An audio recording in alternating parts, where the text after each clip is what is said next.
সর্বশেষ নবী মুহাম্মদুর রাসূলুল্লাহ সাল্লাল্লাহু আলাইহি ওয়াসাল্লামকে যে প্রেরণ করেছেন এবং ওনার দায়িত্ব কি, ওনাকে কিভাবে প্রেরণ করা হলো এবং কাদের কাছে প্রেরণ করা হলো, এই কথাটা আল্লাহ তাআলা বলেছেন। তো এখানে সংক্ষিপ্তভাবে আল্লাহ এটা বুঝাইছেন যে উনি সর্বশেষ নবী। এখন থেকে এতদিন পর্যন্ত নবুয়তের যে একটা ধারা ছিল, কোথাও কোনো গ্রামে, কোথাও কোনো অধিবাসীর কাছে, বিশেষ কোনো জাতির কাছে, এখন সব কিছু মিলে এক করতে হবে, একত্রিত করতে হবে। এখন সারা জগতের মানুষকে, শুধু মানুষ না বরঞ্চ জিন ইনসান উভয়কে এক ব্যক্তির আন্ডারে, এক ব্যক্তির অনুসরণে নিয়ে আসতে হবে। সেই সময় চলে আসছে, ব্যাপকতা আনতে হবে, ওই সময় চলে আসছে। এইটা যেন আল্লাহ তাআলা বুঝাইছে। শুরুর আয়াতগুলোতে আল্লাহ তাআলা ওইদিকে ইঙ্গিত করেছে। এরপরে আল্লাহ রাব্বুল আলামিন যাদেরকে আগে কিছু কিতাব দেওয়া হতো তাদের একটা মিসাল দিয়ে এটা বুঝাইছেন। এটা মানে আমাদের সামনে একটি উদাহরণ পেশ করেছেন আল্লাহ রাব্বুল আলামিন, যেন আমরা বুঝতে পারি যে তোমাদের আগে যাদেরকে কিতাব দেওয়া হয়েছিল তো ওরা ছিল দুইটা গ্রুপ, একটা ইহুদ আর একটা নাসারা। এই দুই গ্রুপকে আল্লাহ তাআলা কিতাব দিয়েছিল। তো দুনো গ্রুপের অবস্থা সেম হয়েছে, অর্থাৎ তারা কিতাব বাদ দিয়ে কিতাবের মধ্যে যা ছিল ওটার আর কোনো চিন্তা করে নাই। তো তাদের মিসাল, তাদের উদাহরণ কীরকম, আল্লাহ তাআলা এটা একটা মিসাল দিয়ে বুঝাইছেন। এটা তো কিতাব যদি তোমাদের সাথে থাকে, কিতাবের কপি থাকে, কিন্তু কিতাবের ভিতরে কি আছে এটা যদি তোমরা না জানো, তাহলে তোমাদের দৃষ্টান্ত হবে গাধার মতো, যে গাধার উপরে কতগুলি বোঝা ওটাই দেওয়া হয়েছে, কিন্তু গাধাই জানে না ভিতরে কি আছে, বহন করতেছে কিন্তু ভিতরে কি আছে খবর নেই। এরকম হবে। তাও তোমাদের মিসাল সেরকম হয়ে গেছে। এটা দিয়ে আল্লাহ তাআলা আমাদের বুঝাইলেন যে তোমাদের কাছে যে কিতাব আসছে, যে নবীর মাধ্যমে আমি পাঠাইছি, তোমরাও যদি সেরকম করো, তোমাদের মিসাল, তোমাদের দৃষ্টান্ত আর বেশি বেশ কম হবে না, তোমরাও সেম অবস্থায় পরিণত হবে। তখন আল্লাহর পক্ষ থেকে তোমাদের জন্য আযাব গজব তো আসবেই, হিদায়াত থেকে মাহরুম হয়ে যাবে। যারা নিজের উপর অন্যায় করে আল্লাহ তাদেরকে হিদায়াত দেন না। তারপরে আল্লাহ বলছেন যে তোমরা মানে ইহুদিদের কিছু ঘটনা বলে, পরে আবার আল্লাহ রাব্বুল আলামিন লাস্টের রূপতে আরেকটা মিসাল দিয়ে রাসূলুল্লাহ সাল্লাল্লাহু আলাইহি ওয়াসাল্লাম যে সর্বশেষ নবী, উনি একা হবেন নবী এবং সবাই উম্মত হবেন, একের আন্ডারে, একের পিছনেই সবাইকে থাকতে হবে শেষ পর্যন্ত। ওদের একটা মিসাল জুমার নামাজের মিসাল দিয়ে আল্লাহ বুঝাইছে। তখনকার যুগে জুমা পড়া হতো একটি জায়গায় এবং সবাই এক ইমামের পিছনে আসত। এখন না মানুষ বেশি হয়ে গেছে, জুমা বিভিন্ন জায়গায় হচ্ছে, তাও তো ওই দৃষ্টান্তটা এখনও বাকি আছে। এখানেও ছোট ছোট মসজিদে যেখানে পড়ে সবগুলি আসিয়া জুমার দিন এক ইমামের পিছনে একসাথে পড়ে, ইজতেমাইয়া। তাহলে রাসূলুল্লাহ সাল্লাল্লাহু আলাইহি ওয়াসাল্লামের নবুয়তের ব্যাপকতা, যে সার্বজনীন নবী, বিশ্ব নবী, ওনার বিশ্বের নবীর নবুয়তের যে প্রমাণ, একটা দৃষ্টান্ত জুমার নামাজের মধ্যে পাওয়া যায়, এইটা আল্লাহ তাআলা শেষে বয়ান করছে। তাহলে এই জুমার এই আয়াত, এই মানে এই সূরার খোলাসা কি হলো? এই সূরার খোলাসা হলো দুনিয়া যেহেতু শেষ হওয়ার দিকে, তাহলে এখন তোমাদের সামনে আমি একজন নবী পাঠাইছি, যেটা আরবের জন্যও নবী, আজমের জন্যও নবী। এটা কোরআনে আছে, শব্দগুলি বলছে। এবং তোমাদেরকে এখন থেকে শেষ পর্যন্ত অন্যান্য যা নবুয়ত ছিল, এখন থেকে আর কোনো নবুয়ত চলবে না। এখন থেকে কিয়ামত পর্যন্ত এই আখিরি নবী মুহাম্মদুর রাসূলুল্লাহ সাল্লাল্লাহু আলাইহি ওয়াসাল্লাম, ওনার নবুয়তই চলবে। তবে উনি সবার কাছে যাইতে পারবে না। উনি বিশেষ যে গ্রুপ আমি বলছি ওদের কাছে আসবে, আরবদের কাছে উম্মিয়িন বলতেছে যেটা, যাদেরকে বনু ইসমাইল অথবা আরব, এদের কাছে আসবে, পুরোপুরি পৌঁছাবে। বাকি অন্যদের কাছে পৌঁছানোর দায়িত্ব তোমাদের সবাই, তোমরা ওনাদের কাছে পৌঁছাবে। এইভাবে দিন চলতে থাকবে। দিন ওনার কাছে যা দিছে ওইটা উনি ওখানে পৌঁছাইছে, ওখান থেকে তোমরা সারা বিশ্বের মধ্যে পৌঁছাবে। আর এভাবে রাসূলুল্লাহ সাল্লাল্লাহু আলাইহি ওয়াসাল্লাম নিয়ম করে দিয়েছেন, যেটা কিয়ামত পর্যন্ত একে অপরের কাছে পৌঁছতে থাকবে। এটা মানে আর শেষ হবে না। এইভাবে আল্লাহ তাআলা নিয়ম করে দিয়েছে। হ্যাঁ, এইটা যদি তোমরা অনীহা নিয়ে আসো, এই ব্যাপারে যদি অবহেলা করো, তোমরা যে মেসেজ যেটা দিবে এটা যদি না মানো, তোমাদের দৃষ্টান্ত সেরকম হবে। শুধু আমরা রহমতুল্লিল আলমিনের উম্মত বলে দাবি করলে কাজ হবে না। রহমতুল্লিল আলমিনের মানে কোরআনের বাহক দ্বারক বাহক বলে নাম দিলে কাজ হবে না, বরঞ্চ কাজ করতে হবে। তোমরা কোরআন, আমরা কোরআনের উম্মত, আমরা মুহাম্মদ রাসূলুল্লাহর উম্মত, এতটুকুতে যথেষ্ট হবে না। আল্লাহ তাআলা এটাই বুঝাইতে চাইছে। তাহলে তোমাদেরকে সম্মান দেওয়া হবে। তোমাদের যে সর্বশ্রেষ্ঠ নবী তোমাদেরকে দেওয়া হয়েছে, এটার সম্মান পাবে তোমরা কখন? যদি তোমরা উনি যে মেসেজ পৌঁছাইছে, যে তালিম দিছে, যে শিক্ষা দিছে, এই শিক্ষা মতো আমল করলে, তাহলে তোমাদের কামিয়াবি আসবে। আর আল্লাহকে স্মরণ রাখলে। আর যদি এটা না করো, তাহলে তোমাদের পরিণতিও সেরকম হবে যেরকম ইহুদ নাসারাদের হয়েছে। আল্লাহ মাফ করুক। এটা হলো সার সংক্ষেপ কথা সূরা জুমা, যেটা আল্লাহ রাব্বুল আলামিন শুরুতে আনছেন।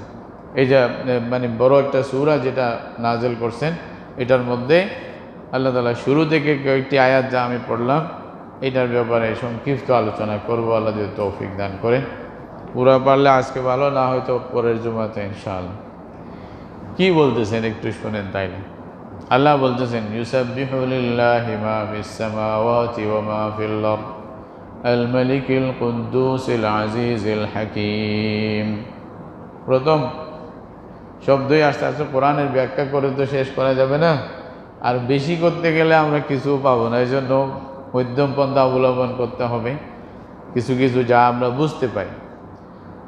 আল্লাহ রাব্বুল আলামিনের তাসবিহ পড়েন বলতেছে, আল্লাহর পবিত্রতা বর্ণনা করেন, আল্লাহর শানে, আল্লাহর প্রশংসায় পঞ্চমুখ হয়ে আল্লাহর তারিফ করেন, কালিমাত বলেন, মুখে বলেন সুবহানাল্লাহ, আলহামদুলিল্লাহ, লা ইলাহা ইল্লাল্লাহ, আল্লাহু আকবার ইত্যাদি। এগুলা আল্লাহর কালিমাত। আল্লাহ তাআলা যেগুলা ভালোবাসেন এরকম কিছু কালিমাত পড়েন, সবাই তাসবিহ বলেন। অথবা তাসবিহর যে অর্থ, ব্যাপক অর্থ আছে, সেই অর্থ হিসাবে এখানে বলতেছে কারা পড়ে। ইউসাব্বিহু লিল্লাহ, আল্লাহর নামের তাসবিহ পড়ে, আল্লাহর নাম জপে, আল্লাহর পবিত্রতা বর্ণনা করে, আল্লাহর প্রশংসা করে কারা? মা ফিস সামাওয়াতি ওয়া মা ফিল আরদ, একেবারে যা আছে সব, কিচ্ছু বাদ নেই। আসমান সমূহে এবং জমিন সমূহে যা আছে সব। যেরকম আসমান 7 তবকা, আমরা দেখতেছি 7টি আসমানের কথা কোরআনে আছে, এরকম জমিনেও 7টার কথা আল্লাহ তাআলা কোরআনে বলছেন। ওয়া মিনাল আরদি মিসলাহুন্না, আল্লাহুল্লাযী খালাকা সাবআ সামাওয়াতিন ওয়া মিনাল আরদি মিসলাহুন্না। আল্লাহ বলছে, আল্লাহ আসমানও 7টা বানাইছেন, আবার জমিনও কয়টা? 7টা।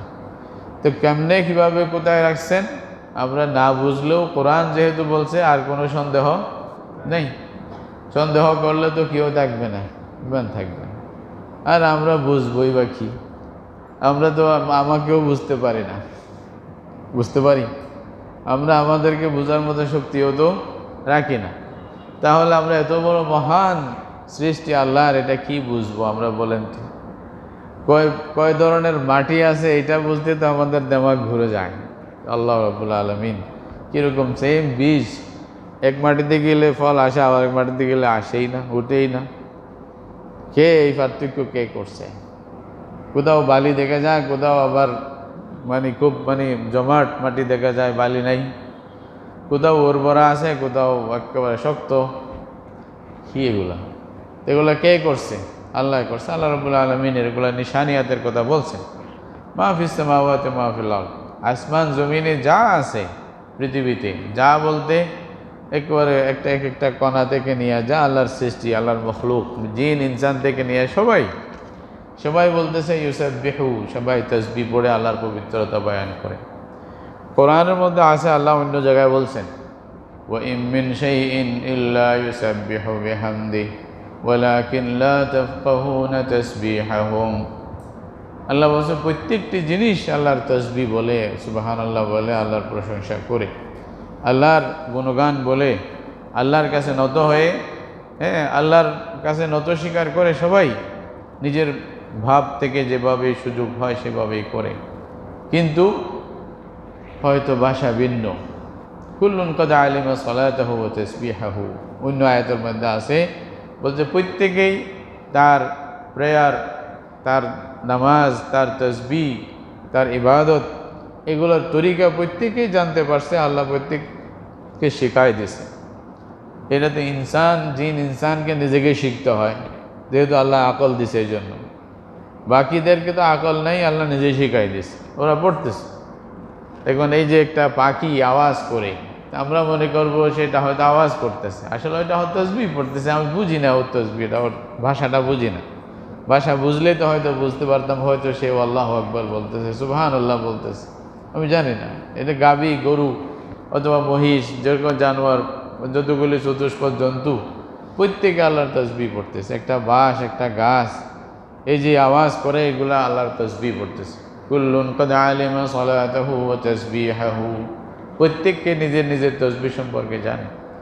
এবং এইখানে বলতেছে ওয়া ইম মিন শাইইন ইল্লা ইউসাব্বিহু বিহামদি, আল্লাহর তারিফ সবাই করে, ওয়ালাকিন লা তাফকাহুনা তাসবিহাহু, তোমরা বুঝো না, যেহেতু তোমাদের বুঝার শক্তি নেই, সেই ভাষা তোমরা বুঝো না। তাহলে যেখানে এত স্পষ্ট কথা, এরপর আর সন্দেহের অবকাশ কি থাকে? তাহলে এটা যদি আমি মনে করি, এটা যদি বুঝি, তাহলে আমাদের সামনে যে পাথরগুলো আছে, যেগুলো ঘর বানাইতেছি আমরা যেটার উপরে চলতেছি, হয়তো এটাও তাসবিহ পড়ে। কোরআন আয়াত দ্বারা কি বোঝা যায়? এটাই তো বুঝে আসে, যেগুলো আমরা ব্যবহার করতেছি, আমার হাতের মধ্যে যে জিনিসটা আছে, এগুলোও তাসবিহ পড়ে। তাহলে এগুলোর সাথেও আমরা দুর্ব্যবহার করা কি জায়েজ হবে? এই জন্য প্রত্যেকটি প্রাণীও পড়ে, প্রাণী ছাড়া যা আছে এগুলোও পড়ে। এই জন্য আল্লাহর বান্দা আপনারা বলতেছেন বা মনুতু মুর্দা বা হক জিন্দান, বলছে কতগুলি জিনিস আমরা মনে করতেছি না মৃত, এগুলোর আওয়াজ নাই, এগুলা বলার শক্তি নাই, কিন্তু হয়তো আমাদের সামনে মৃত হতে পারে, আল্লাহর জন্য এরাও কি জীবিত মানে এদের একটা জীবন আছে। বলছিলাম না পাথর, এটা জীবন আছে, পাহাড়, এটা একটা জীবন আছে। আল্লাহ রাব্বুল আলামিন, এই জন্য মানুষ তো বুঝবে না, স্বাভাবিক নজরে দৃষ্টিতে ধরা পড়ে না, এই জন্য আল্লাহ বলছেন এটাই, বলছে তোমরা মনে করতেছো যে পাহাড়গুলো এগুলা বসে আছে, বলছে এটা বসে নেই, তোমরা মনে করলেও। বলছে পাহাড়গুলোর কি অবস্থা? ওয়াহিয়া তামুররু মাররা সাহাব সুনা আল্লাহুল্লাযী আতকানা কুল্লা শাই, তোমরা মনে করছো পাহাড়ের চলাচল নাই, এমনি বসে আছে। বলছে যেভাবে মেঘমালা চলে সেভাবে পাহাড়ও চলে, তো চলার গতির হয়তো ভিন্নতা থাকতে পারে, হয়তো কেউ সেকেন্ডে অনেক দূরে যাবে। কথার কথা, একটা জিন যদি চায় যে 2 মিনিটে এখান থেকে সৌদি আরব চলে যাবে বা 1 মিনিটে চলে যাবে, তো আমি কি 2 মিনিটে যাইতে পারবো? বা আরেকজন যেটা আছে সে কি এরকম যাইতে পারবে? তারও তো অনেক বছর লাগবে হয়তো। এইভাবে ভিন্নতা থাকতে পারে, কিন্তু সব কিছুই চলমান, সব কিছুই একটা জীবন আছে, যেটা আল্লাহ তাআলা দান করছে, শেষ পর্যন্ত পৌঁছবে। প্রথম থেকে নিয়ে শেষ পর্যন্ত পৌঁছবে প্রত্যেক জিনিস পৃথিবীতে। আমরা বৈজ্ঞানিক দৃষ্টিতে চিন্তা করলে আরও বুঝবেন, বিশ্লেষণ করা হলে আরও বুঝে আসবে। তাহলে প্রত্যেক জিনিস আল্লাহর তাসবিহ পড়ে। মা ফিস সামাওয়াতি মা ফিল আরদ ইউসাব্বিহু, তো ইনসানকে বলা হয়েছে যে প্রত্যেক জিনিস যদি তাসবিহ পড়ে, তো তোমরা পড়বে না? ফেরেশতারা তো এটাই বলছিল, ওয়া নাহনু নুসাব্বিহু বিহামদিকা ওয়া নুকাদ্দিসু লাক, যে আল্লাহ মানুষ বানানোর আবার দরকার কি? আমরাও তো তাসবিহ পড়তেছি, আপনার তারিফ করতেছি, গুণগান গাইতেছি, তো গুণগান গাওয়ার জন্য আমরা তো যথেষ্ট, মানুষ আর দরকার কি? এগুলো তো ফাসাদ করবে, উল্টা সিধা মারামারি করবে, ঝগড়া করবে, ওই স্পিকুদ্দিমা, এরা মারামারি দিবে। তা আচ্ছা দিচ্ছেও তো, এরকম তো হচ্ছেও, কিন্তু আবার কিছু কিছু এরকমও হচ্ছে সুবহানাল্লাহ, যেটা আল্লাহর ইবাদত মানে আল্লাহর বান্দেগি, পরহেজগারি, আল্লাহর তসবিহ তাহলিল এগুলোর মধ্যে ফেরেশতাদেরও উপরে চলে যাচ্ছে। বলতেছে না মানুষের মধ্যে নাকি দুইটা গুণ থাকে, একটা পশুত্বামি থাকে আর একটা ফেরেশতার গুণ থাকে। তো বলতেছে কি তুমি ফেরেশতার গুণটাকে বাড়াও, তাহলে পশুত্বামির গুণ কমে গেলে ফেরেশতার গুণ যদি বাড়ে যায় তাহলে আল্লাহ তোমাকে ফেরেশতার উপরে মর্যাদা দিবে। আজমালায়েক বাহরাদারি ওয়াজবাহায়েম নে জাহাম বুগজরা জাহাজে বাহায়েম কিজমালায়েক বুগজরি। আল্লাহর বান্দারা যারা বুঝাইছে কত সুন্দর করে বুঝাইছে, বলছে তোমার মধ্যে দুইটাই আছে। তো সুতরাং তুমি পশুত্বামিটাকে বন্ধ করে দমন করে ফেরেশতার যে গুণ এটা যদি তুমি নিয়ে যাইতে চাও, এটা নিয়ে এগিয়ে যেতে চাও, তাহলে তোমার আল্লাহ তোমাকে ফেরেশতাদেরও উপরে নিয়ে যাবে, সেরকম মর্যাদা দিবে। তাহলে ইনসানের জন্য এরকম কথা আছে, তাসবিহ পড়ো, ইউসাব্বিহু লিল্লাহি মা ফিস সামাওয়াতি ওয়া মা ফিল আরদ। ওই আল্লাহর প্রশংসা করতেছে, আল্লাহর তারিফ করতেছে, আল্লাহর তাসবিহ পড়তেছে সারা পৃথিবীর সব কিছু, যা আসমানে আছে যা জমিনে আছে। রাসূল করিম সাল্লাল্লাহু আলাইহি ওয়াসাল্লাম বলেছেন, যখন মেরাজে গিয়েছিলেন, আসমানে আমি এক বিগত জায়গা এরকম দেখি নাই, খালি দেখি নাই, যেখানে কোনো না কোনো ফেরেশতা আল্লাহর তাসবিহ পড়তেছে না, আল্লাহর ইবাদত করতেছে না, সেরকম আমি খালি জায়গা দেখি। এরকম এতগুলো আল্লাহ তাআলা ফেরেশতা বানায় রাখছে, মখলুক বানায় রাখছে, সেভাবেই কাজ হচ্ছে। তাহলে আমাদের দরকার কি? অথচ সব কিছুকে আল্লাহ বানাইছে আমাদের জন্য না, সব কিছু বানাইছে কার জন্য? খালাকালাকুম, আল্লাহ বলছে ইনসান তোমার জন্যই বানাইছে। আর আমার তাসবিহ পড়বে, তোমাদের খেদমতও করবে। চাঁদ সূর্য আসমান জমিন আকাশ বাতাস গাছপালা নদ নদী কার খেদমত করে? মানুষের খেদমত করতেছে। যেমনি হোক মানুষের খেদমতই তো করতেছে, নাকি আর কিছু করতেছে? মানুষের খেদমত করতেছে। তাহলে সবাই আমার খেদমত করবে, আর আমি আমাকে যে উদ্দেশ্যে বানানো হয়েছে এই উদ্দেশ্য পূরণ করব না, এটা ইনসাফ নাকি জুলুম? এটাই তো বলতেছে, তোমরা নিজের উপর নিজ জুলুম করিও না। তাহলে আমরা যদি আল্লাহর কথা না মানি, প্রথম নম্বর আমি নিজের উপরে নিজে জুলুম করলাম, ঠিক না? এরা আল্লামা শেখ সাদি রহমতুল্লাহ আলাই কথাগুলি বুঝাইছে মানুষকে বোঝার জন্য। বলতেছে আবারু বাদুমাহু খুরশিদ ফলক দরকারান। এই যে আসমান জমিন চাঁদ সূর্য এরকম যা কিছু আছে, আকাশ বাতাস সব কিছু কাজ করতেছে, সব কিছু কাজ করতেছে কি জন্য? তাতুনানি ওয়া কাফারি ওয়া মাগফলাত নাখুরি। যেন তুমি আল্লাহর রিজিক যখন আসে তোমার সামনে, রিজিকের মানে খালি খাওয়া না, রিজিকের মানে যা কিছু শক্তি আমি পাই আল্লাহর পক্ষ থেকে, দেখার শক্তি, বলার শক্তি, শোনার শক্তি, চলার শক্তি, বুঝার শক্তি, সব কিছু মিন রিজকিল্লাহ, সব কিছু আল্লাহর রিজিকের অন্তর্ভুক্ত। যে খাই এটাও আল্লাহর রিজিকের অন্তর্ভুক্ত, সম্মান যে পাই এটাও কার রিজিক? আল্লাহর রিজিকের অন্তর্ভুক্ত। আওলাদ যে আল্লাহ দিচ্ছে এটাও একটা কি শান্তি, যেটা দিচ্ছে এটাও আল্লাহর রিজিকের অন্তর্ভুক্ত। এই যে আল্লাহর রিজিক, সব নিয়ামতগুলো আমরা ভক্ষণ করতেছি, ভোগ করতেছি, বলছে আল্লাহর নিয়ামত ভোগ করার সময় গফলতের সাথে তুমি যেন না থাকো, আল্লাহকে যেন স্মরণ করে রাখো, আল্লাহকে স্মরণ করি এই যেন এটা ভোগ করো। একটা ঘটনা বলছিলাম একবার, ওই যে লম্বা হবে সংক্ষেপে বলি, রুটির টুকরা খাইতে গিয়া যখন মুখে নিচে রুটির টুকরা যখন খাওয়ার জন্য মুখের সামনে নিচে, তখন টুকরা নাকি বলছে একটু অপেক্ষা করো ভাই, আমাকে তো খেয়ে শেষ করে দিবে, এরপরে তো আমার অস্তিত্ব থাকবে না, এর আগে আমার একটা কথা শোনো, আমার কাহিনীটা শোনো প্লিজ। তো বলছে বলো তোমার কি কাহিনী? তখন রুটির টুকরা বা ভাতের লোকমা বলা শুরু করছে, তার কাহিনী বলা শুরু করছে। বলছে যে আমি অনেক দিন আগে একটা বীজ ছিলাম, এটাকে জমিনে লাগানো হয়েছে, ওখান থেকে শীষ বাইর হয়েছে, ওখান থেকে ধান আসছে, ওখান থেকে কাটছে, ওটা বড় করছে, পাকছে, ওটা কাটছে, ওটা বাড়াইছে, আবার ওটাকে মানে মেশিনে নিয়ে চুরাইছে, পরে ইয়াতে বাজারে নিয়ে বিক্রি করছে, তুমি গিয়া টাকা দিয়ে আনছো, তোমার স্ত্রী রান্না করছে, বর্তনে দিয়েছে, তারপরে না আমি তোমার কাছে আসলাম। তাহলে আমার ইতিহাস অনেক লম্বা, অনেক দিন থেকে আমি মেহনত করে তোমার কাছে পৌঁছছি, তুমি আমরা হঠাৎ করে পেয়ে যাও নাই। তো বলছে যে আমি এই যে শুরু থেকে এই পর্যন্ত এই লম্বা সফরে তোমার কাছে পৌঁছলাম, তোমার কাছে আমাকে পৌঁছানোর জন্য রব্বুল আলামিন অনেকগুলো মানুষকে লাগাইছি আমার পিছনে, পদে পদে সময়ে সময়ে সব লাগাইছে। কৃষি কাজ করছে, ব্যবসায়ী কাজ করছে, অনেকগুলো লোকেরা কাজ করছে। তারপরে গিয়ে আমি তুমি পর্যন্ত পৌঁছলাম, তুমি রিজিক হিসাবে খাওয়ার জন্য হাতে নেছো।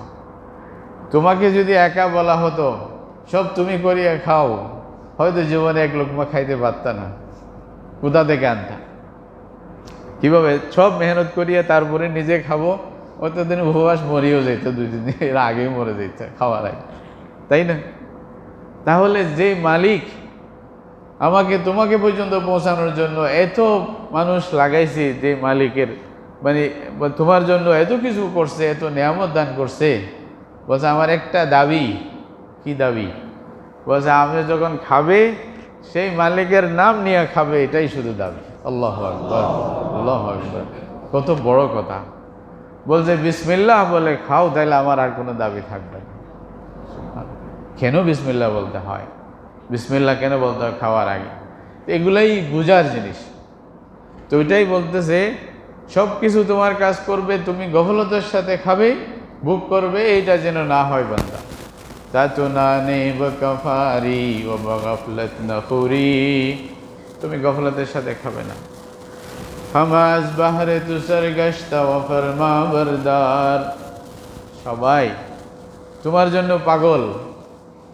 সূর্যর মন মানে শান্ত হবে যদি কেউ তার প্রশংসা না করে। ফুল দাঁড়ায় আছে, অপেক্ষা করতেছে কেউ আসুক তার প্রশংসা করুক। সারা পৃথিবীর সব কিছু, শস্য শ্যামলা সব কিছু অপেক্ষায় আছে ইনসানের মুখ থেকে তার প্রশংসা কখন আসে, ইনসান কখন তাকে প্রশংসা করবে, এটা শোনার জন্য পাগল এবং ইনসানের খেদমতের জন্য পাগল। আওয়াজ বাহারে তুষার গশতা ও ফরমা বরদার, ইনসানকে যা বলে কাটলেও মানা নেই। গাছকে কাটতেছে, ঢু করছে, খবরদার কাটতে পারবে না বলছে। এত বড় প্লেন ঘুরাইতেছেন যেদিকে মন চায়, ঘুরতেছে। ওয়াসাখারা লাকুম মা ফিস সামাওয়াতি মা ফিল আরদ জামিআন মিনহু, আল্লাহ বলছে আমি করে দিছি, তোমাদের চিন্তা করতে হবে না। তুমি এই দুইটা মানে কয় ওজনের মানুষ, কয় কিলোর মানুষ, 1000 টনের একটা ভারী ওজনের জিনিস নিয়ে যাবে, যাইতে পারবে, এটা আল্লাহর হুকুম। কে রক্ষা করতেছে? আল্লাহ রক্ষা করতেছে। তা আল্লাহ দিবে, কিন্তু ইনসাফ কি? শর্তে ইনসাফ নবাশত কে তু ফরমান বরি। আল্লাহর মানে আরেফ আল্লাহর বান্দা এরা বলতেছে, কত সুন্দর করে বুঝাইতেছে, জানছে। দেখেন বলতেছে এটা তো ইনসাফ হবে না, সবাই তোমার ফরমাবরদারি করতেছে, তোমার কথা মানতেছে, আর যিনি তোমার জন্য সব কিছু করছে তুমি তার কথা মানবে না, এটা তো বেইনসাফি হলো, জুলুম হলো। এটাই হলো কথা। তাহলে ইনসানের জন্য দরকার হলো ইনসানও যেন প্রত্যেক ওই কাজ করে যেটা আল্লাহ চায়, যেটা আল্লাহ রসুলের মাধ্যমে আমাদেরকে বুঝাইছে। ইউসাব্বিহু লিল্লাহি মা ফিস সামাওয়াতি ওয়া মা ফিল আরদ, সারা পৃথিবীর সব কিছু প্রাণী অপ্রাণী যা আছে সব কিছু আল্লাহ তাআলা যেরকম বলতেছে সেই রকম আমাদের শরীরের এক একটা লোম জিকির করে, জানেন, একটা লোম জিকির করে, এদের একটা দায়িত্ব আছে। আল্লাহ তাআলা আমাদের চামড়াকে কিয়ামতের দিন জিজ্ঞাসা করবে, বলো কি কি করছে, আমাকে সাক্ষী দাও। এটা কোরআনে আছে না? রাসূলুল্লাহ সাল্লাল্লাহু আলাইহি ওয়াসাল্লাম বলছে, কোরআনেও আছে, সব জায়গায় আছে। তাহলে আমাদের একটু হুঁশে জ্ঞানে চলতে হবে। আমার চতুর্পাশে ক্যামেরা লাগানো আছে, আল্লাহর বান্দা আমি কি করতেছি সব সময় পর্যবেক্ষণে আছি আমরা। একটা সেকেন্ড খালি নাই, একটা সেকেন্ড, একটা শব্দ যেটা বের হচ্ছে ওইটাও পর্যন্ত আমাদের থেকে মানে কেউ যে লুকিয়ে থাকবে, কেউ গায়েব হয়ে যাবে সেই সুযোগ নেই। মা ইয়ালফিযু মিন কাওলিন ইল্লা লাদাইহি রাকীবুন আতীদ। কেমন বলতেছে আল্লাহ রাব্বুল আলামিন, বলতে তুমি মুখ থেকে যে শব্দ বের হয় এটা এমনি চলে যাবে না, এটাও আমার কাছে সংরক্ষণ করা আছে। এক একটা শব্দ আল্লাহু আকবার, তাইলে আর কি বাকি আছে? এই জন্য ইনসান আমাদেরকে বুঝতে হবে কি, আমরা যেন আল্লাহ রাব্বুল আলামিনের ইবাদত করতে থাকি, আল্লাহর নাফরমানির মধ্যে যেন না যাই, আল্লাহ নারাজ হয়ে যায় সেরকম কাজ যেন না করি। এটাই হলো ইনসাফ। অতটুকু যদি করতে পারি তাহলে তো অনেক বড় কথা। সেই জন্য মানুষকেও আল্লাহর তাসবিহ পড়তে হবে। তো তাসবিহ কীরকম পড়বে? রাসূলুল্লাহ সাল্লাল্লাহু আলাইহি ওয়াসাল্লাম বলে দিয়েছে, আমাদের শিক্ষা দিয়েছেন, হাঁটতে বসতে চলতে ফিরতে খালি সুবহানাল্লাহ সুবহানাল্লাহ আলহামদুলিল্লাহ লা ইলাহা ইল্লাল্লাহ আল্লাহু আকবার। এইটা কি আমি গতবারও বলেছিলাম, সুবহানাল্লাহ এই শব্দগুলোকে, এই জিকিরগুলোকে ছোট মনে করবেন না, হয়তো এগুলোই আপনার পুঁজি হবে কিয়ামতের দিন। সূরা কাহফের আয়াতের মধ্যে আল্লাহ যেখানে বলতেছেন, আল মালু ওয়াল বানুনা যিনাতুল হায়াতিদ দুনিয়া ওয়াল বাকিয়াতুস সালিহাতু খায়রুন ইনদা রাব্বিকা সাওয়াবান ওয়া খায়রুন আমালা। এটার তাফসীরের মধ্যে বলছে, তোমাদের সম্পদ, তোমাদের আওলাদ, এই যে সন্তান সন্ততি যা আছে, এগুলো যিনাতুল হায়াতিদ দুনিয়া, দুনিয়ার সৌন্দর্য, আর কিছু না এখানে। এটা কেউ কাউকে কিছু করতে পারবে না। তোমাদের জন্য যেটা দরকার, ওয়াল বাকিয়াতুস সালিহাত, যেগুলা বাকি থাকবে বান্দা তোমাদের, খায়রুন ইনদা রাব্বিকা সাওয়াবান ওয়া খায়রুন আমালা। এটার তাফসীরের মধ্যে ভিন্ন ভিন্ন কথা থাকলেও অধিকাংশ মুফাসসির বলতেছেন, বাকিয়াতুস সালিহাত মানে তোমার আজকার, তুমি যে সুবহানাল্লাহ আলহামদুলিল্লাহ লা ইলাহা ইল্লাল্লাহ আল্লাহু আকবার জিকিরগুলো করছো, এগুলাই কিয়ামতের দিন তোমার কাজে আসবে। এক একটা শব্দ তোমাদের কাজে আসবে। তাইলে ভাই, আমরা গফলতের মধ্যে যদি জীবন কাটাই ফেলি, সারা দিনের মধ্যে আমি কয়বার পড়লাম সুবহানাল্লাহ, আমি আমার কাছে প্রশ্ন করি না। রাসূলুল্লাহ কীরকম শিক্ষা দিয়েছে, কীভাবে কত সুন্দরভাবে উম্মতকে বুঝাইছে। মানে সোজাসুজি বুখারী শরীফের সর্বশেষ যেটা হাদিস আপনারা শুনছেন অনেকেই, আল্লাহ রসুল বলতেছেন, কালিমাতানি সাকিলাতানি ফিল মিজান খফিফাতানি আলাল লিসান হাবিবাতানি ইলার রহমান। তিনটা গুণ বলছে, দুইটা শব্দ, কালিমা শব্দ মুখে বলবেন, কোনো খরচ নাই। এটা কি ছোট বড়োর মধ্যে পার্থক্য করতে হবে যে ধনীরা বলবে ছোটরা বলতে পারবে না? এখানে পুরুষেরা বলবে মহিলারা বলতে পারবে না?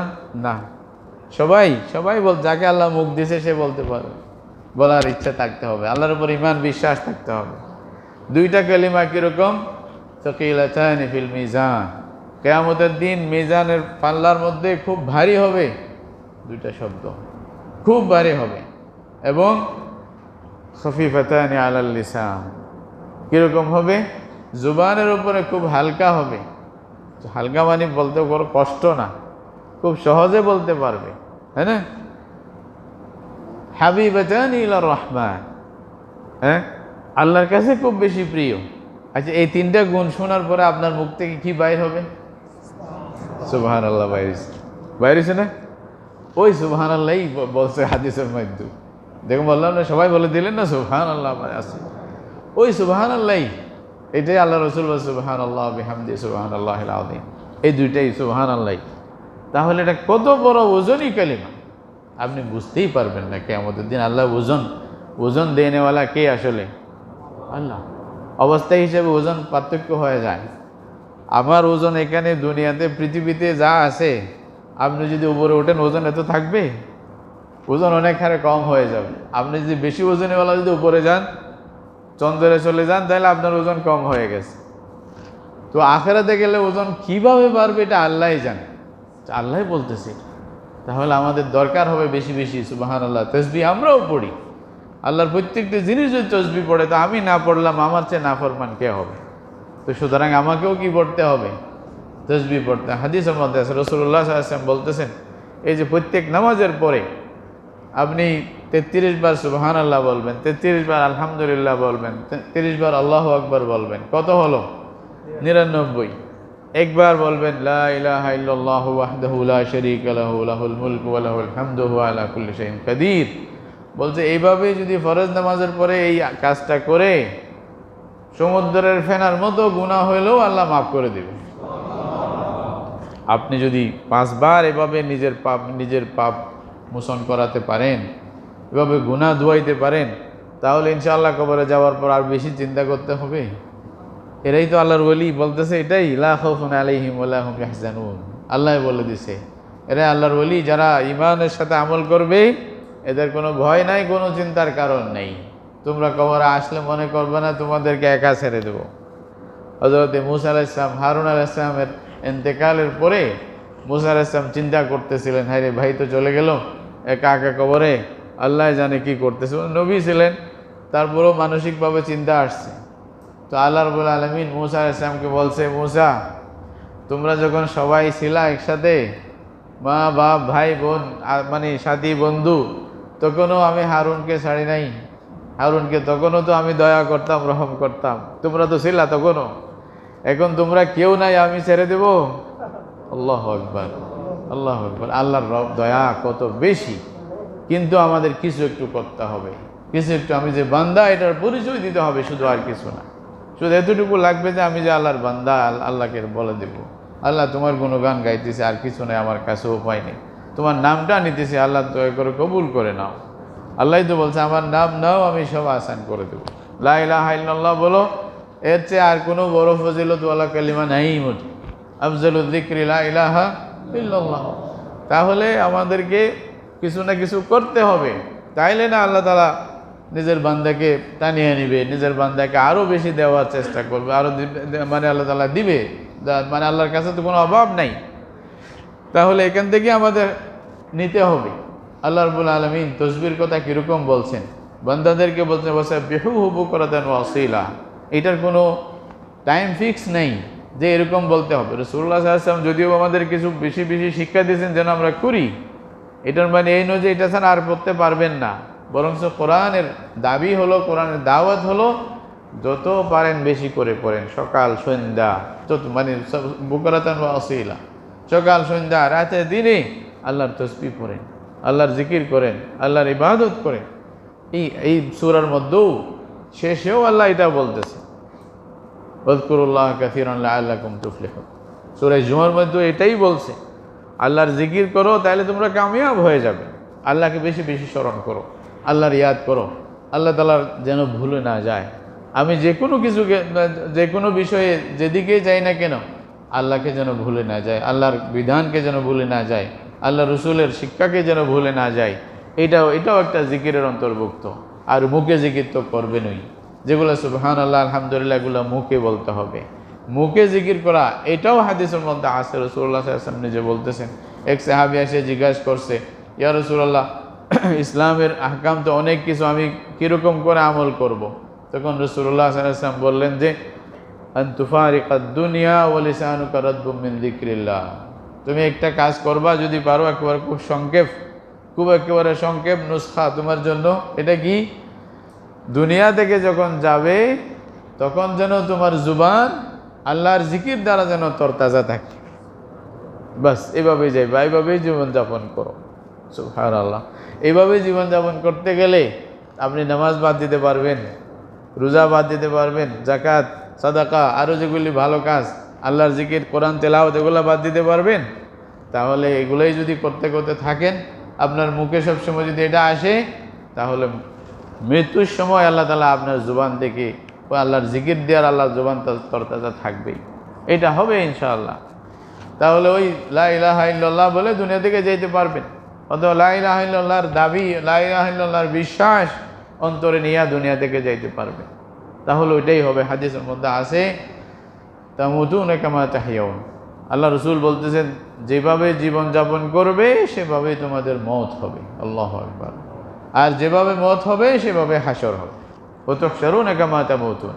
তাহলে সব একটার সাথে একটা লাগানো, যদিও আমরা বুঝতেছি। এই জন্য ইবাদাত, আজকার, তাসবিহাত এগুলো করতে থাকতে হবে। আল্লাহ রাব্বুল আলামিনের এই আয়াতের মধ্যে 4টা গুণের কথা বলছে।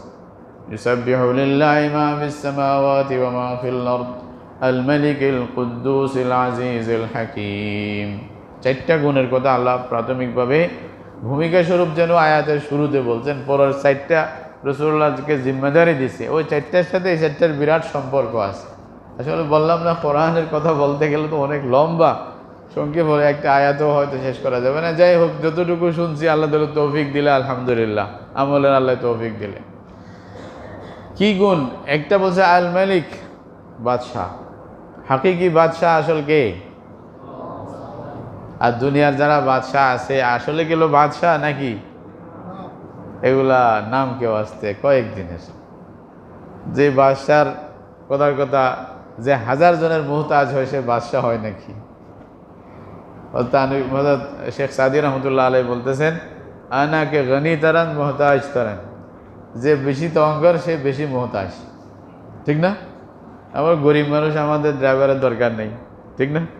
চাকরের দরকার নেই, সেই দরকার নেই। একটু বড় হয়েছে, এখন আর নিজে পাকাইতে পারবে না। হ্যাঁ, মানে কি লাগবে? বাবরসি লাগবে, আবার ঘর লাগবে, আবার এটা লাগবে, সেটা লাগবে, বাগান লাগবে, এটার জন্য মানুষ লাগবে। বললাম না, ওই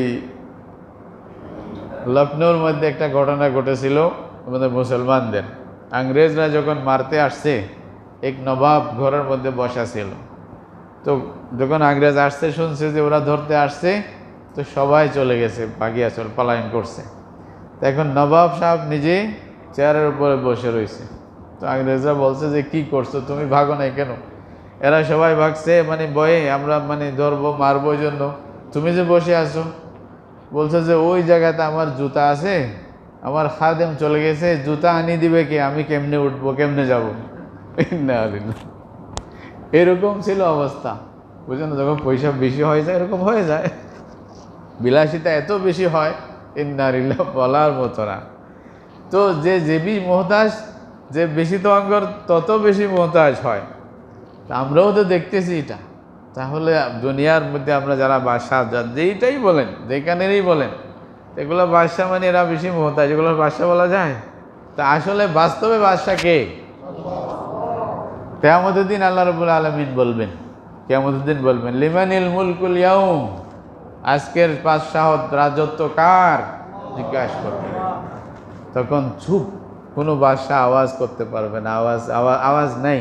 ওয়া খাশাতিল আসওয়াতু লির রহমান ফালা তাসমাউ ইল্লা হামসা, কিচ্ছু শোনা যাবে না, ফুসফুস করবে কিচ্ছু।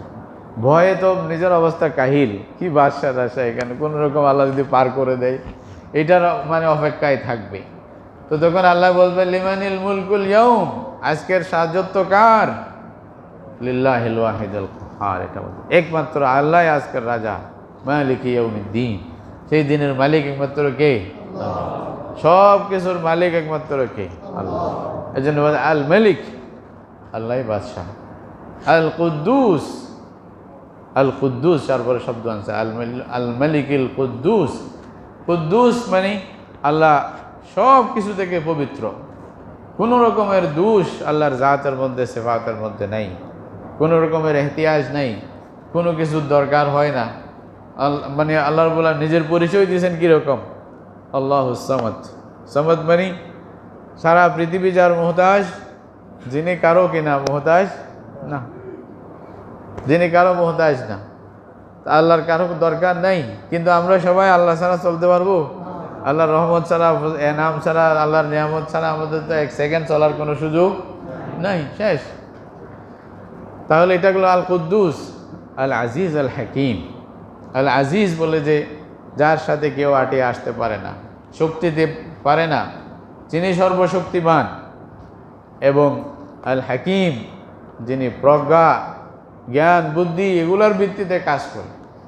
আল্লাহ রাব্বুল আলামিন কোনো হিকমতে, কোনো কারণে বান্দাদের জন্য হুকুম যেটা দেয়, এই চারটা গুণের পরে যেটা বলতেছেন, হুয়াল্লাযী বাআসা ফিল উম্মিয়িনা রাসূলাম মিনহুম, সে আল্লাহই যিনি উম্মিদের মধ্যে রসুল প্রেরণ করেছেন। উম্মি বলতে নিরক্ষর বলতে পারেন, যে জাতি লেখাপড়া থেকে মাহরুম, বেশি লেখাপড়া জানে না, তাদেরকে বলা হয় উম্মি। আরবদেরকে তখনকার যুগের যারা ইহুদি নাসারা যারা ছিল, বিশেষ করে ইহুদিরা টিটকারি মারিয়া বলতো উম্মি। উম্মি মানে এরা কিছু জানে না। কিন্তু আরবরা যেহেতু সত্যকে গ্রহণ করার মধ্যে এটা মানে এদের স্বভাব ছিল সেরকম, সত্য গ্রহণ করতে তাদের কোনো দ্বিধাবোধ হতো না। তো ওনারা এটা গর্বের সাথে নিছে, নাহনু উম্মাতুন উম্মিয়া, বলছে আমরা উম্মি কওম, লা নাকতুবু ওয়া লা নাকরা, পড়তেও জানি না আমরা, লিখতেও জানি না, যা বলে শুনি এটা আর কি। রাসূলুল্লাহ সাল্লাল্লাহু আলাইহি ওয়াসাল্লামের কাছে যখন হযরত জিবরাইল আলাইহিস সালাম প্রথম আসছিলেন, তখন বললেন যে গারে হেরার মধ্যে যখন বললেন যে আপনি পড়েন, রাসূলুল্লাহ বলছেন মা আনা বিকারি, কি বলছেন, আমি পড়তে জানি না। তখন একটা চাপ দিচ্ছে খুব জোরে সুরে, ওই পড়া শিক্ষা দিচ্ছে। এখন কিভাবে পড়বে এটা শিখার জন্য রাসূলুল্লাহকে তৈরি করতেছেন অপারেশনের মাধ্যমে। এটা খুদাই কুদরতি অপারেশন। একটা চাপ দিছে, এমন জোরে চাপ দিছে, রাসূলুল্লাহ বলতেছেন আমার কষ্ট হয়ে গেছে জিবরাইলের চাপ। চাপটা কার? আরে বাপ, জিবরাইল ওরকম করে নাই, মুহাব্বতের সাথে দিছে। সারি দিয়া বলতেছে পড়েন, বলছে আমি পড়তে জানি না, কি পড়বো, মা আনা বিকারি। আরেকটা চাপ দিছে, দুইবার হলো না। যে কোনো একটা কাজের মধ্যে নিয়ম হলো তিনবার হইলে ভালো, তিনের একটা বড় সংখ্যা, এটার কোনো গুরুত্ব আছে। তো পরে আবার যখন বললেন পড়ো, তো বলছে আমি পড়তে জানি না। আবার তৃতীয়বার আবার চাপ দিলেন। তৃতীয়বার চাপ দেওয়ার পরে হযরত জিবরাইল একটু পড়াই দিলেন, ইকরা বিসমি রাব্বিকাল্লাযী খালাক, খালাকাল ইনসানা মিন আলাক, ইকরা ওয়া রাব্বুকাল আকরাম, আল্লাযী আল্লামা বিল কলম, আল্লামাল ইনসানা মা লাম ইয়ালাম। এই 5টা আয়াত রাসূলুল্লাহর সাথে সাথে পড়া শুরু করলেন। তৈরি হয়ে গেছে। আগে তো পড়তে জানতেন না, এখন যখন পড়াই দিছে, কার পক্ষ থেকে? আল্লাহর পক্ষ থেকে যখন পড়াই দিছে, এখন পড়া শুরু করছে।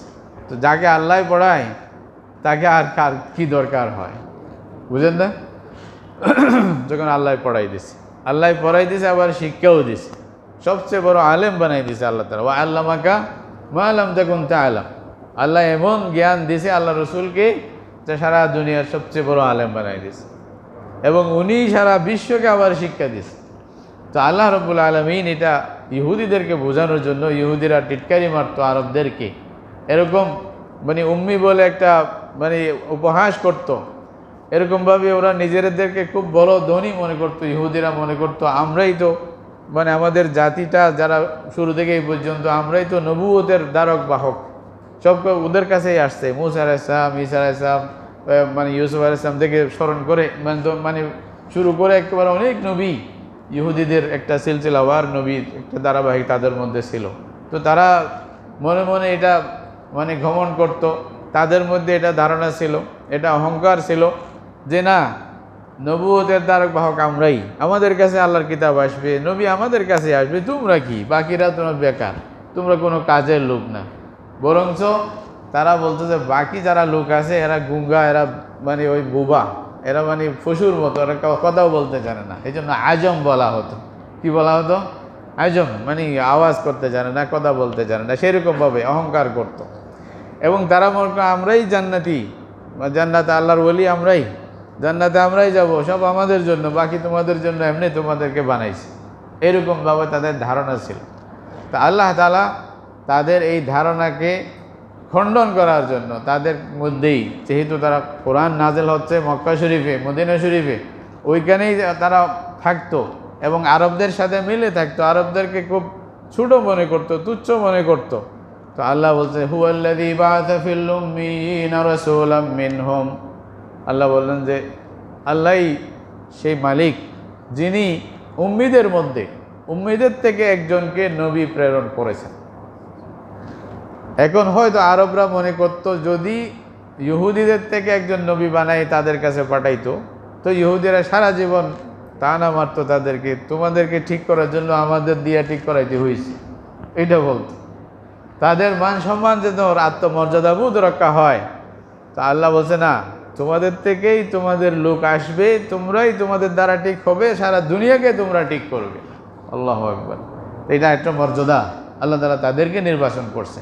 বাআসা ফিল উম্মিয়িনা রাসূলাম মিনহুম, আরেকজন থেকে না, তোমাদের থেকেই নিছে, এটাও তোমাদের মান সম্মান। আর উম্মিয়িন যেহেতু তারা নিজেরাও স্বীকার করছে, আল্লাহ রাব্বুল আলামিন তাদেরকে উম্মিয়িন বলে সম্বোধন করছে কোরআনের মধ্যে। তাহলে এটা আরশে আজিম থেকে একটা সনদ পেয়ে গেল উম্মি হওয়ার জন্য, এটাও একটা মর্যাদা তাদের জন্য। যেটা তোমরা যেটা পছন্দ করছো আল্লাহও পছন্দ করছে, এটাই ভালো তোমাদের জন্য। তাহলে রাসূলুল্লাহ সাল্লাল্লাহু আলাইহি ওয়াসাল্লাম যে উম্মি ছিলেন, মানে আগে পড়া জানতেন না, লিখতে জানতেন না, এটা ওনার জন্য ফজিলত ছিল, বরং দরকার ছিল। যদি আল্লাহ রসুল আগে থেকে পড়া জানতেন, লেখা জানতেন, এগুলো নিজে পড়তেন কোনো একটা কিতাব দেখে, অথবা নিজে লেখার জন্য যদি এরকম জানা থাকতো, তাহলে দুনিয়াবাসী কাফের মুশরিকরা বলতো কারো কাছে গিয়া লিখে আনছে, উনি ভালো পণ্ডিত, ভালো মেধাবী, খুব ক্লেভার মানুষ, এই জন্য পারছে, না হয়তো এটা কোরআনটা অস্বীকার করতো। ইদাল্লাহ তাবাল মুবতিলুন, কোরআনের মধ্যে আছে এটা। বারহাল এটা অন্য কথা। তো উম্মিদের মধ্যে আল্লাহ তাআলা নিজের রসুল পাঠাইছেন। কি জন্য পাঠাইছেন? হুয়াল্লাযী বাআসা ফিল উম্মিয়্যিনা রাসূলাম মিনহুম ইয়াতলু আলাইহিম আয়াতিহি ওয়া ইউযাক্কিহিম ওয়া ইউআল্লিমুহুমুল কিতাবা ওয়াল হিকমা ওয়া ইন কানূ মিন ক্বাবলু লাফী যালালিম মুবিন। আল্লাহ তাআলা উম্মিদের মধ্যে নবী পাঠাইছেন। নবীর কাজ কি? 4টা কাজ। আল্লাহ তাআলার গুণ কয়টা বলছিলাম? 4টা গুণ। আল মালিক, আল কুদ্দুস, আল আজিজ, আল হাকিম। এই 4টা গুণের সাথে এই 4টা কাজের বিরাট সম্পর্ক, যেটা রসুলকে আল্লাহ দায়িত্ব দিয়েছেন। কি বলছেন? ইয়াতলু আলাইহিম আয়াতি। প্রথম কাজ, রসুলের প্রথম কাজ হলো আল্লাহর আয়াতগুলো তিলাওয়াত করে শোনাবে। আল্লাহর আয়াত তিলাওয়াত করে শোনানোর আয়াত হলো কোরআনের আয়াত, আল্লাহর কিতাবের আয়াত। তো সর্বশেষ কিতাব কোনটি ছিল? কোরআনে মজিদ। কোরআনে মজিদের আয়াতগুলো তাদের কাছে আল্লাহ এক একটা করে পড়বে, শোনাবে, তাদেরকে বুঝাবে, তিলাওয়াত করবে।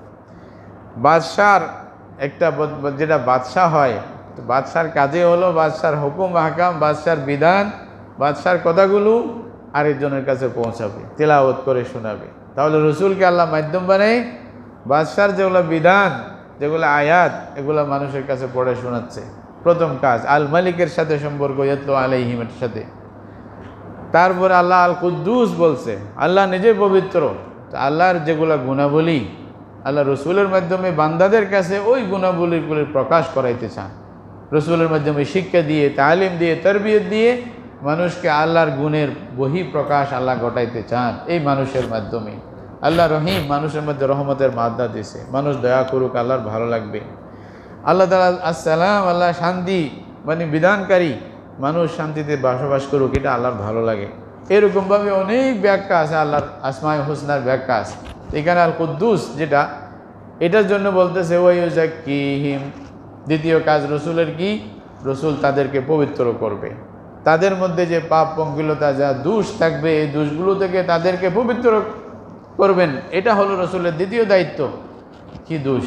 তাদের আখলাকের মধ্যে দোষ থাকলে, আমলের মধ্যে দোষ থাকলে, আকীদার মধ্যে দোষ থাকলে সবগুলোকে পবিত্র করবে। আকীদা পুত পবিত্র হবে, তৌহিদের উপরে মজবুত থাকবে, এখানে কোনো রকমের সন্দেহ থাকবে না, শুভা থাকবে না, শুধু আল্লাহকে বিশ্বাস করবে।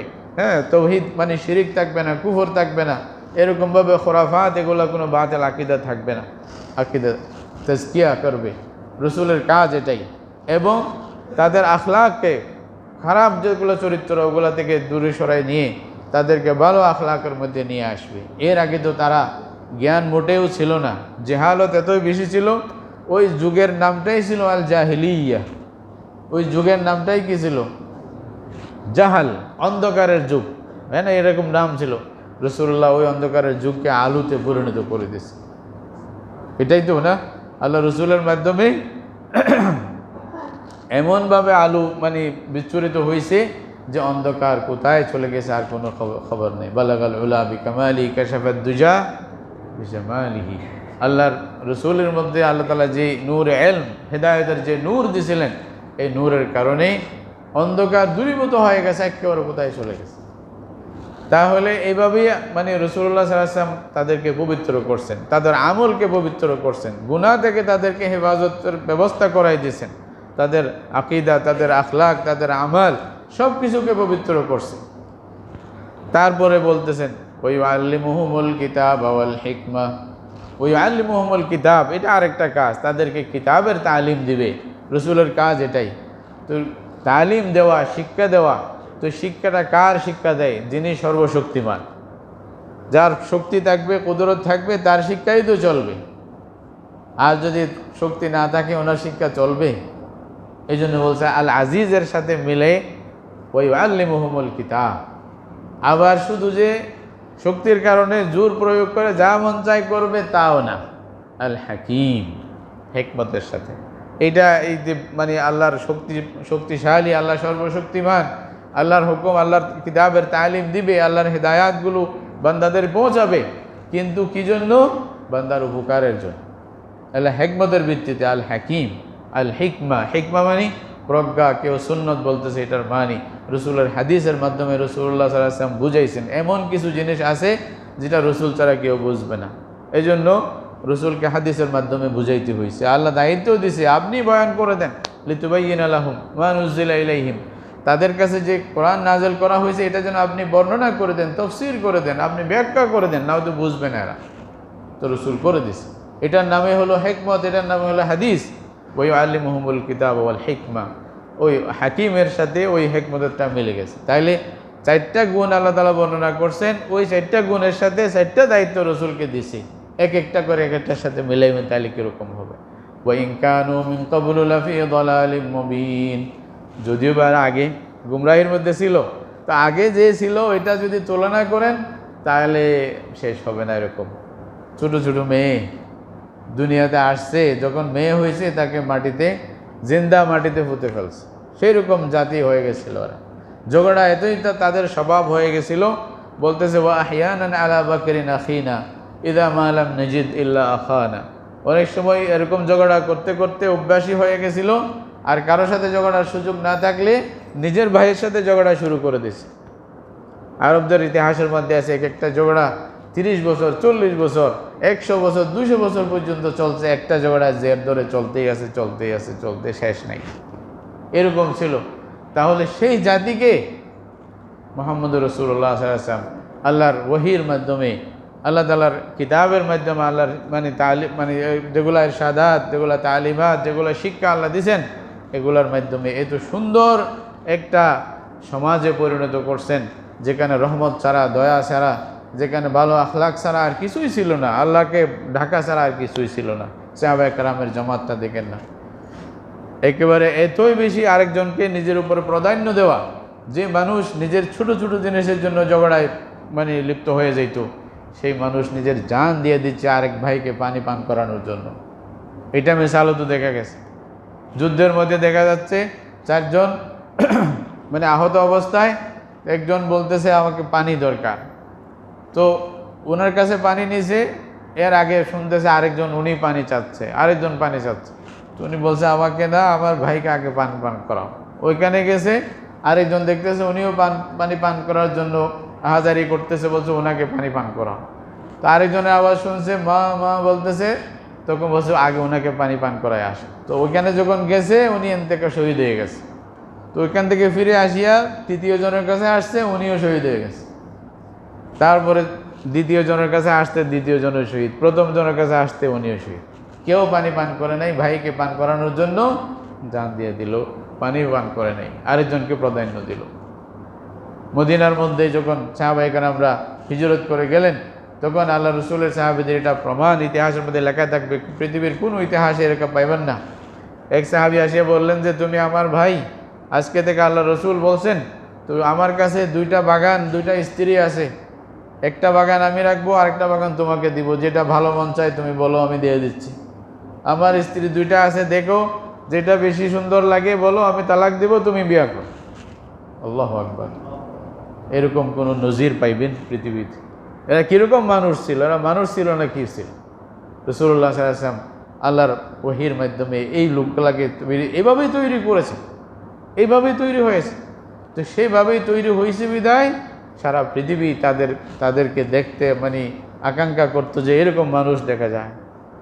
এটা স্বর্ণযুগের মতো, এটা বেহেশতি মানে স্বর্গীয় একটা পরিবেশ, স্বর্গীয় একটা সমাজ আল্লাহ রসুল তৈরি করে দিয়েছিলেন, যেটা এর আগেও ছিল না, পরেও ছিল না, নাই এখন। তাহলে এখানে একটা তালিম আছে, আমি সামনের দিকে যাইতে পারবো না, সময় হয়ে গেছে। এখানে একটা শিক্ষা হলো, আমরাও যদি সেই নিয়ম মতে চলি, সাহাবায়ে কেরাম যে তরিকায় চলতে চলি, তাহলে আল্লাহ তাআলা আমাদেরকেও সেই সম্মান দান করবে, পৃথিবীতেও দান করবে, আখিরাতেও দান করবে ইনশাআল্লাহ। ইমাম মালিক রাহমাতুল্লাহ আলাইহি একটা কথা বলছেন, কথা বলে আমি শেষ করতেছি।